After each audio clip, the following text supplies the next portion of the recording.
Hi, in this video we learn ABB ACS150 drive programming, how to start and stop drive using keypad in remote mode.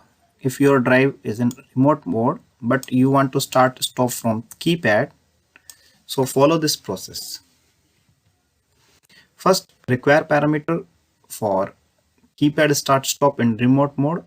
Parameter number 1001 set value 8 for start stop from keypad in local mode. This This parameter require when your digital input is faulty, if you are unable to use your digital input terminal, so you want to start stop drive from keypad. So parameter 1001 set value 8 keypad start command in local mode. So next part, how to enter parameter in drive.